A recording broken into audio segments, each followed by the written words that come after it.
disaster. It's not going to stop.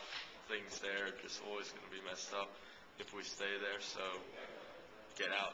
We need to get out. I think that the future of the Iraq War is not going to be exactly positive. I mean,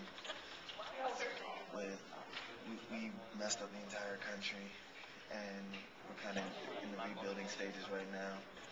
Troops, I'm not sure how many of them are going to get out anytime soon, especially with the economy as it is.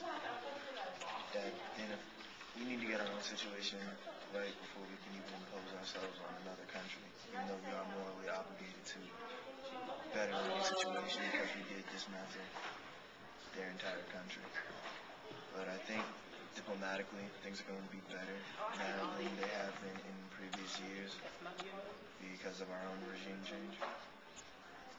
But I think it's going to be hard for the years to come. On what I've seen so far, I believe that it's going to continue for a very long time. Obama's not going to pull out because the generals have more power than he does, and the president's just this almighty symbol to the United States people to show them that there's some kind of organization going on. I feel that in the future of the Iraq war, that a permanent government will be put in place, and that the number of insurgent attacks will massively. I think we'll eventually slowly pull out of Iraq and leave some troops to help.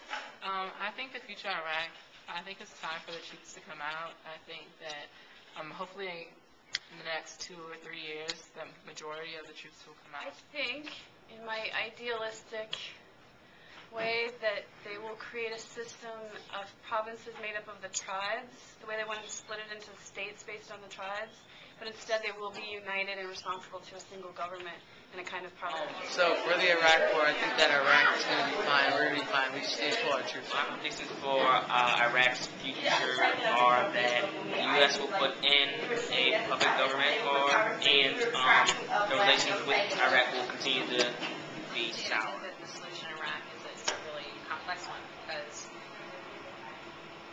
Saddam Hussein worked really well as a dictator because he kept several different viewpoints and religions in line through dictatorship. So without that strong viewpoint, all of these different viewpoints are starting to collide.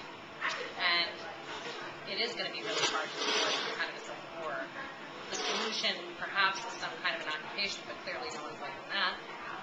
So it would have to take strong leadership from all three sides, or one is probably going to have to just prevail. And probably one is going to prevail and then suppress others, and then we'll be in a pickle again. But it's a really, really difficult and complex problem that I don't think anyone really will fully know the answer to. In the Iraq war, hopefully very soon the troops will be able to come out and eventually turn to their families because this war has cost the economy millions of dollars and everyone just wants to come home, return safe. Hopefully President Obama will fulfill his promise and get most of the troops out in maybe 2 or 3 years. Most likely be long and messy, even though President Obama wants to remove troops out of there. I don't think they're coming home anytime soon, and we'll probably have a pretty significant presence in Iraq for the foreseeable future.